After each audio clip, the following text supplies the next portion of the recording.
નમસ્કાર, હું રેશમા ગુજરાત ન્યૂઝમાં આપનું સ્વાગત કરું છું. નજર નાખીએ અત્યાર સુધીના સમાચાર પર. સૌપ્રથમ નજર કરીશું હેડલાઇન્સ પર.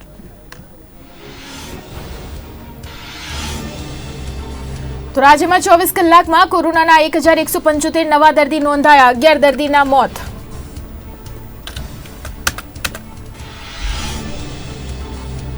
એક માર્ચ સુધી લોનની ચૂકવણીમાં નિયમિત રહેલાને જ લોનમાં લાભ મળશે.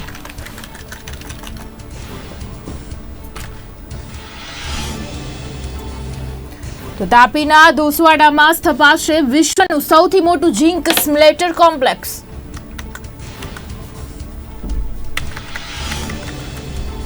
તો સુરતમાં શેરી ગરબા માટે 5500 સોસાયટીને લેખિતમાં અપાઈ નોટિસ.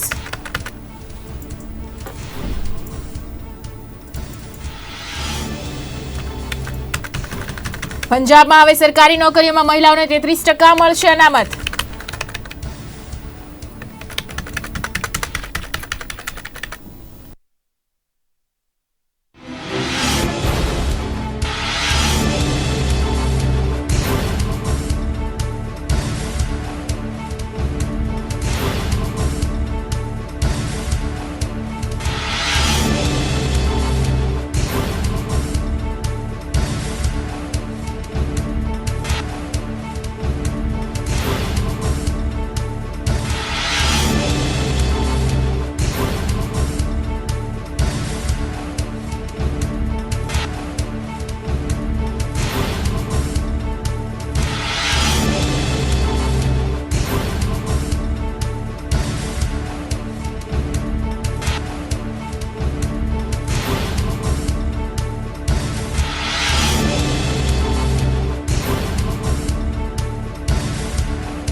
બિહાર વિધાનસભા ચૂંટણીના પ્રથમ ચરણ માટે ચૂંટણી પ્રચારના પડઘમ શરૂ થઈ ગયા છે.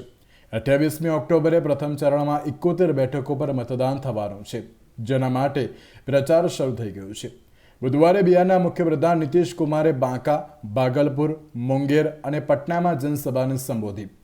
બાંકાના અમરાપુરમાં જનસભાને સંબોધતા નીતિશ કુમારે પોતાના 15 વર્ષના શાસનમાં થયેલા કામના લેખાજોખા વર્ણવ્યા. તો સાથે જ લાલુ પ્રસાદ યાદવના પરિવાર પર પ્રહારો કર્યા હતા. નીતિશ કુમારે કહ્યું હતું કે પહેલા બિહાર કેવું હતું, અમે કેવા કામ કર્યા, જેના આધારે मतदान करजो. और आपको बता दिया कि सेवा ही करना आपका हमारा धर्म है. ये तो आप पर है. आपने इतने दिनों काम करने का मौका दिया और नई पीढ़ी के लोगों को बताना चाहिए क्या स्थिति थी भाई. शाम के बाद पहले शाम होते होते कोई घर से बाहर निकल पाता था. क्या स्थिति थी पहले, किस तरह के का माहौल था. आज हम लोगों ने किस तरह का माहौल इकट्ठा किया, तो एक एक काम किया है.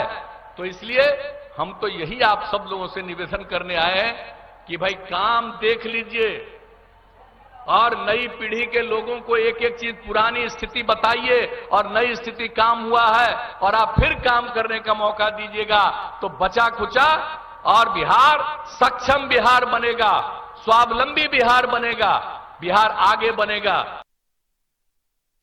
બીજી બાજુ મહાગઠબંધનના મુખ્ય નેતા તેમજ આરજેડીના નેતા તેજસ્વી યાદવે બુધવારે રાઘોપુર બેઠક પરથી ઉમેદવારી પત્ર ભર્યું હતું. ઉમેદવારી પત્ર ભરતા પહેલા તેજસ્વી યાદવે જાહેરાત કરી હતી કે તેમની સરકાર બનશે તો પ્રથમ કેબિનેટ બેઠકમાં જ 10 લાખ યુવાનોને નોકરી અને સમાન કામ સમાન વેતનનો નિર્ણય લેવામાં આવશે.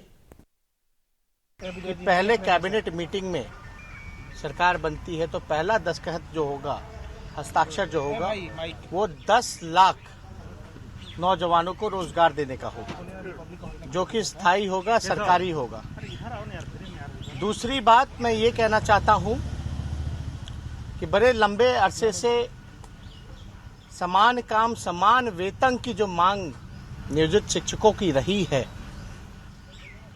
उनको मैं वादा करता हूं कि सरकार बनने के दिन आज मेरा नामांकन है, हम घोषणा करते हैं।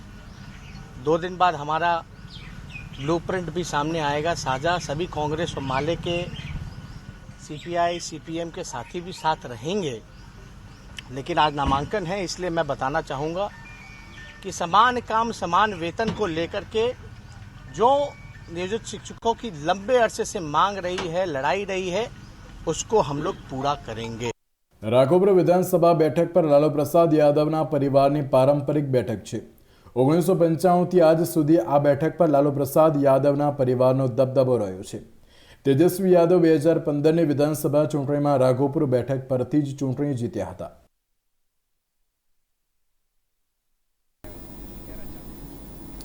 તો કેન્દ્ર સરકાર તરફથી લાવવામાં આવેલા 3 કૃષિ કાયદા પર ખેડૂતોનો વિરોધ પ્રદર્શન હજુ પણ યથાવત છે। કૃષિ સચિવ સાથે બેઠકમાં સંગઠનોએ આ બિલ પર ચર્ચા કરી, પરંતુ આ ચર્ચામાં કોઈ પણ સમાધાન નીકળ્યું ન હતું, જેથી 29 કિસાન સંઘોના નેતાઓએ બેઠકમાં વોકઆઉટ કર્યું હતું। ખેડૂતોએ બહાર આવીને કૃષિ કાયદા બિલની કોપી ફાડી વિરોધ નોંધાવ્યો હતો।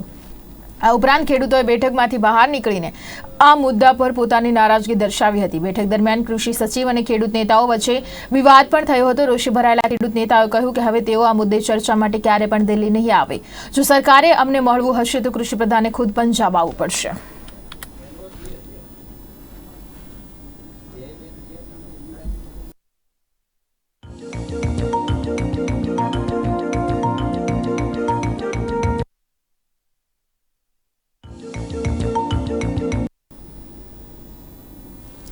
તો ભારતીય શેર બજારમાં પ્રારંભિક મંદી બાદ તેજીનો વળાંક જોવા મળી રહ્યો છે। ત્યારે અંદાજિત 550 પોઈન્ટની અફડાતફડી બાદ સેન્સેક્સ ઉછાળા સાથે બંધ થયો હતો।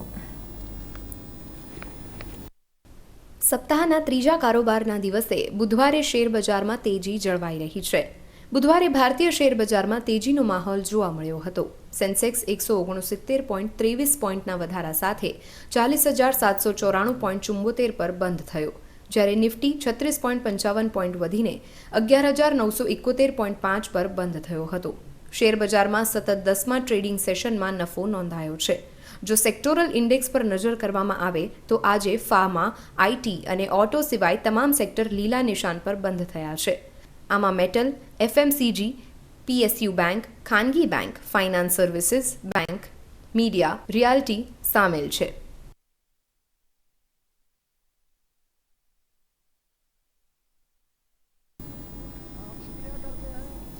તો કોરોના કાળમાં સામાન્ય માણસને સુપ્રીમ કોર્ટે રાહત આપી છે। સુપ્રીમ કોર્ટે મોરેટોરિયમ મામલા પર સામાન્ય માણસને મોટી રાહત આપી છે। સુપ્રીમ કોર્ટે કહ્યું કે મોરેટોરિયમ સુવિધાનો ફાયદો લેનાર લોકોને 15 નવેમ્બર 2020 સુધી વ્યાજ પર વ્યાજ આપવું પડશે નહીં, અને 15 નવેમ્બર સુધી કોઈપણ લોન એકાઉન્ટને નોન પરફોર્મિંગ એસેટ જાહેર કરી શકાશે નહીં। સામાન્ય માણસને સુપ્રીમ કોર્ટે રાહત આપી છે। લોન મોરેટોરિયમમાં ચક્રવૃદ્ધિ વ્યાજ માફ કરવાના મામલે બુધવારે સુપ્રીમ કોર્ટમાં સુનાવણી દરમિયાન સર્વોચ્ચ ન્યાયાલયે કહ્યું હતું કે સામાન્ય વર્ગના લોકોની દિવાળી કેન્દ્ર સરકારના હાથમાં છે। લોન મોરેટોરિયમને લગતા કેસ પર સુનાવણી કરતી વખતે સુપ્રીમ કોર્ટે સરકારને ટકોર કરતા જણાવ્યું હતું કે સરકાર એક યોગ્ય નિર્ણય સાથે કોર્ટમાં આવશે। આ પહેલાં સુનાવણી દરમિયાન સોલિસિટર જનરલ અને રિઝર્વ બેંક ઓફ ઇન્ડિયા અને કેન્દ્ર સરકાર વતી હાજર રહેલા એડવોકેટ હરીશ સાલ્વેએ કેસની સુનાવણી મોકૂફ રાખવા વિનંતી કરી હતી, અને આ કેસમાં હવે પછીની સુનાવણી 2 નવેમ્બરના રોજ હાથ ધરાશે। લોન રીસ્ટ્રક્ચરિંગ યોજના મુદ્દે આરબીઆઈએ આ અંગે જાહેરાત કરી છે, જેમાં આરબીઆઈએ જણાવ્યું છે કે 1 માર્ચ 2020 સુધીમાં જે ખાતાઓ ડિફોલ્ટ થયા નહોતા તેમને જ કોરોના મહામારીથી જોડાયેલી યોજનાના માળખા હેઠળ રીસ્ટ્રક્ચરિંગ માટે યોગ્ય માનવામાં આવશે। નોંધનીય છે કે કોરોનાને ફેલાતો અટકાવવા કેન્દ્ર સરકારે સમગ્ર દેશમાં લોકડાઉન લગાવ્યું હતું। તે સમયે ઉદ્યોગો સંપૂર્ણ બંધ હતા, તેથી જ ઉદ્યોગપતિઓ અને કંપનીઓ માટે ઘણી મુશ્કેલીઓ ઊભી થઈ હતી। તો ઘણા લોકોએ તેમની નોકરી ગુમાવી પડી હતી। આવી સ્થિતિમાં લોનના હપ્તા ભરપાઈ કરવા મુશ્કેલ હોય, આવી સ્થિતિમાં રિઝર્વ બેંક લોન મોરેટોરિયમની સુવિધા આપી હતી।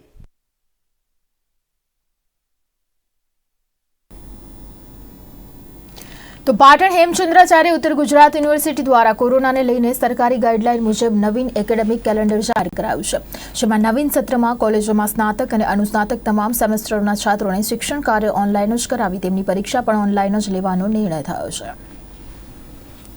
પાટણની હેમચંદ્રાચાર્ય ઉત્તર ગુજરાત યુનિવર્સિટી દ્વારા કોરોનાને લઈ સરકારી ગાઈડલાઈન મુજબ નવીન એકેડેમી કેલેન્ડર જાહેર કરવામાં આવ્યું છે, જેમાં નવીન સત્રમાં કોલેજોમાં સ્નાતક અને અનુસ્નાતક તમામ સેમિસ્ટરોના છાત્રોને શિક્ષણ કાર્ય ઓનલાઈન જ કરાવી, જેમાં નવીન સત્રમાં કોલેજોમાં સ્નાતક અને અનુસ્નાતક તમામ સેમિસ્ટરોના છાત્રોને શિક્ષણ કાર્ય ઓનલાઈન જ કરાવી પરીક્ષાઓ પણ ઓનલાઈન લેવાનો નિર્ણય કરાયો છે. સાથે જ દિવાળી વેકેશન પણ 21 દિવસના બદલે 13 દિવસનું કરવામાં આવ્યું છે. તો બીજી તરફ કોલેજોને કોઈ પણ ભૌતિક સ્વરૂપે ઇન્ટરનલ પરીક્ષાઓ લેવાની મનાઈ કરવામાં આવી છે. ત્યારે અભ્યાસક્રમ, પરીક્ષા અને પરિણામ જાહેર કરી સમગ્ર વર્ષ 30 જૂન 2021 સુધીમાં પૂર્ણ કરાશે. હેમચંદ્રાચાર્ય ઉત્તર ગુજરાત યુનિવર્સિટીની જે સંલગ્ન કોલેજો છે અને યુનિવર્સિટી માટે એકેડેમિક કેલેન્ડર તૈયાર કરવા માટે રાજ્ય સરકાર યુજીસીની ગાઈડલાઈન મુજબ ગઈકાલે મિટિંગ થઈ હતી, જેમાં બધા ડીનશ્રીઓ હાજર હતા અને એની અંદર એકેડેમિક કેલેન્ડર તૈયાર કરી દીધું છે કે જે આ વખતે એકાદ મહિનો જે પરીક્ષાઓ માર્ચ જૂની થતી હોય છે એ પાછળ જશે. દિવાળી વેકેશન જે 21 દિવસનું હોય છે એ 13 દિવસ રાખવામાં આવેલું છે, કારણ કે અત્યારે ઓનલાઈન ભણાવવાનું કોલેજોમાં ચાલુ છે, છતાં પણ કોર્સોનું જે અભ્યાસક્રમ પૂરો કરવામાં સમય જાય એના લીધે આ વર્ષથી સરકારની ગાઈડલાઈન મુજબ જ કેલેન્ડર તૈયાર કરવામાં આવેલું છે. એટલે કે દિવાળી વેકેશન 6/11 થી 18/11 સુધી છે.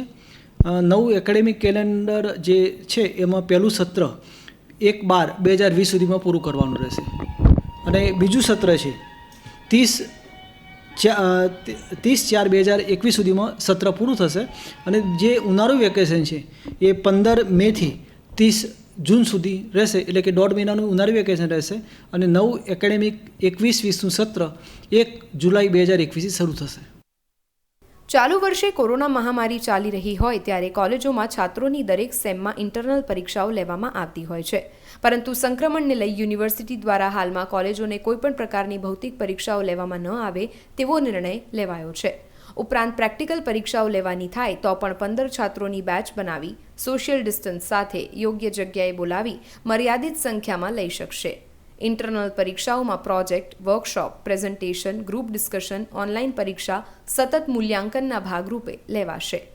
નીરવ ચક્રવર્તી, પાટણ. તો પાક વીમા બાબતે સરકારે હાઈકોર્ટમાં રજૂઆત કરી. સોગંદનામા બાબતે કિસાન કોંગ્રેસના ચેરમેન પાલભાઈ ઉલ્ટોચુર કોટવાલને દંડે જેવું ઘાટ રચાયું હોવાનું સરકાર પર આક્ષેપ કર્યો હતો. પાક વીમાના આંકડાઓ જાહેર થાય તો રાષ્ટ્રના સાર્વભૌમત્વ કે અખંડિતતાને શું નુકસાન થાત? ખેડૂતો આંકડાઓનો કેવી રીતે દુરુપયોગ થાત એ સરકાર કેમ જાહેર નથી કરતી? ક્રોપ કટિંગના આંકડાઓના આધારે પાક વીમો શા માટે જાહેર ન કર્યો? જો કમિટીના આધારે જ પાક વીમો નક્કી કરવાનો હતો તે ક્રોપ કટિંગનું નાટક શા માટે? જેવા ઘણા સવાલો ઉઠ્યા હતા. તો પાક વીમા યોજનાની ગાઈડલાઈન સરકારે ભંગ કર્યો હોવાનું સોગંદનામામાં ફલિત થતું હોવાનું પણ જાણવા મળ્યું છે.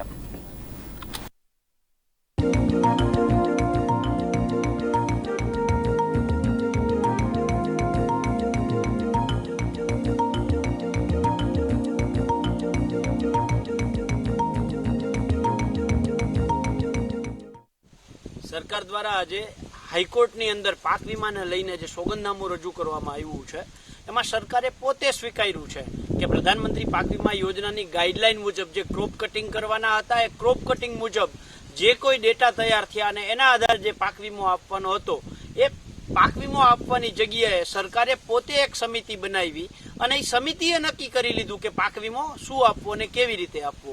ત્યારે મારો પ્રશ્ન એ છે કે સરકારે જો આ સમિતિના માધ્યમથી જ પાક વીમો આપવાનો હતો અને કુલડીમાં જ ગોળ ભાંગી લેવાનો હતો તો પછી ક્રોપ કટિંગના નાટકો શા માટે કર્યા? પ્રધાનમંત્રી પાક વીમા યોજનાની ગાઈડલાઈનની શા માટે બનાવડાવી?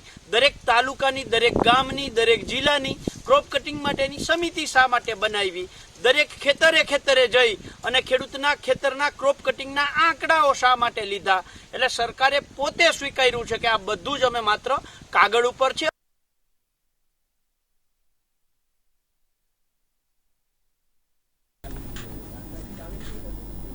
તો આજે એપીજે અબ્દુલ કલામની જન્મ જયંતિ. ડોક્ટર એપીજે અબ્દુલ કલામ ભારત દેશના 11મા રાષ્ટ્રપતિ અને એક મહાન વૈજ્ઞાનિક, જેમને મિસાઇલ મેન અને સામાન્ય લોકોના રાષ્ટ્રપતિના બિરુદ મળ્યા તે મહાન વ્યક્તિત્વનો આજે જન્મદિવસ છે. તો ચાલો સામાન્ય વ્યક્તિત્વની અસામાન્ય કાર્યોના પરિણામની આ સફર પર કરીએ એક નજર. અબુલ પાકીર જૈનુલ આબદીન અબ્દુલ કલામ, જેમને આપણે સૌ કોઈ ડોક્ટર એપીજે અબ્દુલ કલામ તરીકે ઓળખીએ છીએ, ભારત દેશના 11મા રાષ્ટ્રપતિ અને મહાન વૈજ્ઞાનિક ડોક્ટર કલામનો જન્મ 15 ઓક્ટોબર 1931ના રોજ રામેશ્વરમાં થયો હતો. મિસાઇલ મેન તરીકે ઓળખાતા ડોક્ટર કલામે વર્ષ 2002માં ભારત દેશના રાષ્ટ્રપતિ પદનો કાર્યભાર સંભાળ્યો. જે સમયે તેમની અનોખી કાર્યપદ્ધતિના કારણે તેઓ ખૂબ જ પ્રખ્યાત થયા અને જનસામાન્યના રાષ્ટ્રપતિ તરીકે લોકચાહના પણ મેળવી. અબ્દુલ કલામે ભૌતિક વિજ્ઞાનનો અભ્યાસ સેન્ટ જોસેફ કોલેજ, તિરુચિરાપલ્લી અને એરોસ્પેસ ઇજનેરીનો અભ્યાસ Madras institute of technology, Chennai ખાતેથી કર્યો હતો.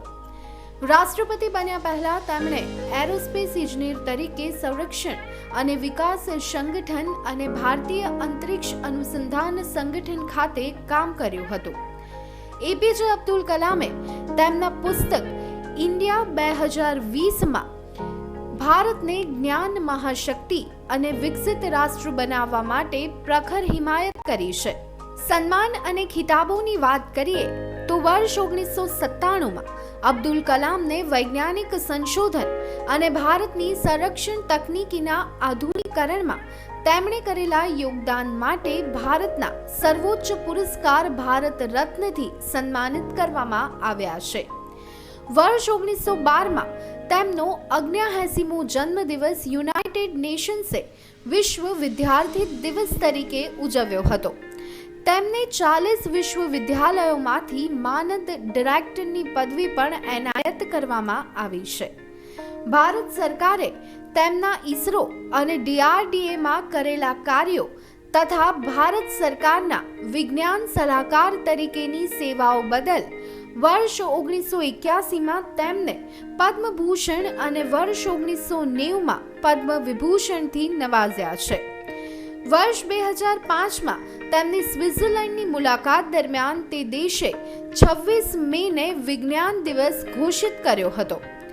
વર્ષ 2013માં નેશનલ સ્પેસ સોસાયટી તરફથી તેમને વોન બ્રાઉન એવોર્ડ મળ્યો, જે મેળવનાર તેઓ સૌપ્રથમ વ્યક્તિ હતા. રાષ્ટ્રપતિ પદ સંભાળ્યા બાદથી તેમણે હરહંમેશ યુવાનને જાગૃત કરવાની સાથે વિજ્ઞાન ક્ષેત્રે આગળ વધવાના કાર્યમાં મહદ અંશે ભાગ લીધો હતો. ડોક્ટર કલામના વિચારો આજના યુવાધન માટે ઉત્તમ વારસો છે. તો ચાલો તેમના ઉમદા વિચારો પર એક નજર કરીએ. સપના એ નથી જે તમે ઊંઘ્યા પછી જુઓ છો. સપના તો એ છે જે તમને ઊંઘવા નથી દેતા. દુઃખ બધાના જીવનમાં આવે છે. બસ આ દુઃખોમાં સૌના ધૈર્યની પરીક્ષા લેવાય છે. જીવનમાં સુખનો અનુભવ ત્યારે જ પ્રાપ્ત થાય છે જ્યારે આ સુખ બહુ જ તકલીફોમાંથી પસાર થઈને પ્રાપ્ત કરાય છે. જો આપણને સફળતાના રસ્તે નિરાશા મળે તો તેનો મતલબ એ નથી કે આપણે પ્રયાસો છોડી દેવા જોઈએ, કારણ કે નિરાશા અને અસફળતાની પાછળ જ સફળતા છુપાયેલી છે. રાહ જોનારાઓને માત્ર એટલું જ મળે છે જેટલું પ્રયાસો કરનારા છોડી દે છે. સૂર્યની જેમ ચમકવા માટે પહેલા તેની જેમ તપવું પડે છે. હંમેશા ખુદ પર વિશ્વાસ કરીને આગળ વધો. અબ્દુલ કલામનું સમગ્ર જીવન જ યુવાઓ માટે પ્રેરણાદાયી માનવામાં આવે છે, કારણ કે એક માછીમારનો દીકરો દુનિયાના સૌથી મોટા લોકતંત્રના રાષ્ટ્રપતિ બની જાય એ કોઈ સામાન્ય વાત તો નથી. ડોક્ટર કલામ જીવનમાં આકરા સંઘર્ષ અને પોતાની સકારાત્મકતાથી આગળ વધતા રહ્યા હતા. આજે તેમના જન્મદિવસ પર આ મહાન વ્યક્તિત્વને દિલથી સલામ કરે છે. ભલે તેઓ હાલ આપણી વચ્ચે હયાત નથી, પરંતુ તેમનું વિજ્ઞાન ક્ષેત્રે યોગદાન અને તેમના વિચારો દેશને મળેલ અનમોલ ભેટ છે.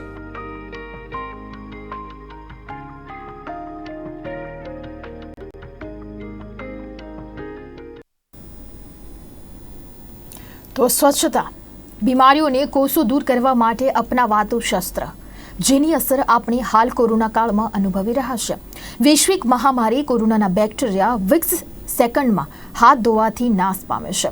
આ રામબાણ ઇલાજને પરિણામે હાલ દેશ અને દુનિયાએ હેન્ડ વોશિંગની આદત સહજતાથી અપનાવી છે. જો કે ભારતીય સંસ્કૃતિમાં હાથ ધોઈને જ જમવાની પરંપરા છે, પરંતુ તેમ છતાં ઘણા લોકો હાથ ધોવાના મહત્વને સમજતા ન હતા. આજે ગ્લોબલ હેન્ડ વોશિંગ ડે પર અમે આપને હાથ ધોવાના મહત્વ અને તેની યોગ્ય રીતો જણાવીશું. હાથ ધોઈને જમવું ભારતીય સંસ્કૃતિની પરંપરા. કોરોના કાળમાં હાથ ધોવાનું મહત્વ સૌ કોઈએ જાણ્યું. જે વાયરસને ડામવા દુનિયાના વૈજ્ઞાનિકો લાગ્યા છે કામે. એ કોરોના વાયરસ માત્ર 20 સેકન્ડ સાબુથી હાથ ધોવાથી થાય છે નષ્ટ. ભારતીય સંસ્કૃતિ એટલી સમૃદ્ધ છે જેમાં નાનામાં નાની બાબતોની કાળજી અંગે ઉલ્લેખ કરાયો છે. આજે આપણે એવી જ એક નાની બાબત અંગે વાત કરવાની છે, જે આજના સમયમાં બીમારી સામે લડવા માટેનું સશક્ત હથિયાર છે. અને તે નાની બાબત એટલે કે હાથ ધોવાનું. આપણે હાથથી નાના મોટા સઘળા કામ કરીએ છીએ, જેના કારણે કોઈ પણ બેક્ટેરિયા જલ્દીથી હાથના સંપર્કમાં આવી જાય છે. જેને ધ્યાને લઈને વર્ષ 2008થી સમગ્ર દુનિયામાં ગ્લોબલ હેન્ડ વોશિંગ ડે ઉજવવાની શરૂઆત કરાઈ છે. એક એવી સરળ અને અસરકારક પદ્ધતિ જે કેટલીય બીમારીઓને માનવીય શરીરથી દૂર રાખે છે. આજે આપણે સૌ વૈશ્વિક મહામારી કોરોના સામેની જંગ લડી રહ્યા છીએ. આ સમયગાળામાં હાથ ધોવાનું મહત્વ સૌ કોઈએ જાણ્યું છે, પરંતુ હાથ ધોવાની એક પ્રોપર રીત છે. જો તમે તે પ્રમાણે હાથ ધોશો તો જ હાથના બેક્ટેરિયા 100% નાશ પામે છે. તો ચાલો જોઈએ હાથ ધોવાની સાચી પદ્ધતિ. હેન્ડ વોશ ડે અત્યારે આજના કોરોનાની પરિસ્થિતિમાં અને રૂટીનમાં બીજી ઇલનેસથી બચવા માટે એક બહુ કારગર ઉપાય છે. હેન્ડ વોશિંગ કરવો ઇમ્પોર્ટન્ટ છે, પણ જોડે જોડે હેન્ડ વોશિંગ વ્યવસ્થિત અને નિયમિત કરવો ઇમ્પોર્ટન્ટ છે. હેન્ડ વોશિંગ નિયમિત કરવાથી તમારે બોડીની હાઇજીનથી તમે સારી રાખી શકો, તમારી રોગ પ્રતિરોધક ક્ષમતા વધી શકે છે, અને બીજા વાયરસ, બેક્ટેરિયલ, પેરાસિટિક અને બીજા જે ઇલનેસ હોય આથી પણ તમે બચી શકો છો. અત્યારે જે કોરોનાની પરિસ્થિતિ ચાલી રહી છે, આમાં એક વાત એકદમ ક્લિયર છે કે કોરોના એક ડ્રોપલેટ ઇન્ફેક્શનથી ફેલાય છે. જ્યારે કોરોનાનો ઇન્ફેક્ટેડ માણસ કફ ઉધરસ કરે તો ત્યારે એ ડ્રોપલેટ બીજા કોઈ હાર્ડ મેટર ઉપર જતા રહે. પછી જ્યારે સામેવાળો માણસ એ આને ટચ કરે પછી એ હાથ, ઇન્ફેક્ટેડ હાથ એમના હાથ, નાક કે મોઢા ઉપર લઈને જાય તો એ વાયરસનો ઇન્ફેક્શન ઇન્ફેક્ટેડ પર્સનથી હેલ્ધી પર્સનમાં ટ્રાન્સમિશન થઈ જાય. દર વર્ષે 15 ઓક્ટોબરે સમગ્ર વિશ્વમાં 200 મિલિયનથી વધુ લોકો ગ્લોબલ હેન્ડ વોશિંગની ઉજવણી કરે છે. ભારતમાં પણ દર વર્ષે આ દિવસ સ્વચ્છતાના એક ભાગરૂપે ઉજવવામાં આવે છે, જેથી દરેક વ્યક્તિ હાથ ધોવાનું મહત્વ સમજે. શાળાઓ, આંગણવાડી કેન્દ્રો, આરોગ્ય કેન્દ્ર પર આ માટેની જરૂરી સૂચના અને કાર્યક્રમોનું આયોજન કરાય છે. જો કે આ વર્ષે કોરોનાના કારણે શાળાઓ બંધ હોવાથી આ પ્રમાણેના કોઈ પણ પ્રકારના કાર્યક્રમનું આયોજન થયું નથી. પરંતુ આજે તો દેશ અને દુનિયાનો દરેક વ્યક્તિ આ મહામારીને જરૂરી નિયમોનો અમલ કરીને હરાવી રહ્યો છે, જેમાં હેન્ડ વોશિંગ અત્યંત મહત્વનું હથિયાર સાબિત થઈ રહ્યું છે. તો હવે નજર કરીએ મુખ્ય સમાચારો પર. રાજ્યમાં 24 કલાકમાં કોરોનાના 1175 નવા દર્દી નોંધાયા. 11 દર્દીના મોત, 1414 દર્દીઓ સાજા થઈને ઘરે પરત ફર્યા. તો 1 માર્ચ સુધી લોનની રેગ્યુલર ચૂકવણી થઈ હશે તેવી લોન જ રીસ્ટ્રક્ચર કરવામાં આવશે. આરબીઆઈ. તો દક્ષિણ ગુજરાતમાં આદિજાતિ જિલ્લા તાપીના દોસવાડામાં સ્થપાશે વિશ્વનું સૌથી મોટું zinc smelter complex. Hindustan zinc limited સાથે થયા MOU. તો સુરતમાં નવરાત્રી દરમિયાન સોસાયટી કે શેરીમાં પણ ગરબા નહીં રમાય. 5500 સોસાયટીને લેખિતમાં અપાઈ નોટિસ. તો પંજાબમાં હવે સરકારી નોકરીમાં મહિલાઓને 33% મળશે અનામત. મુખ્યમંત્રીએ અમરિંદરસિંહે કરી જાહેરાત.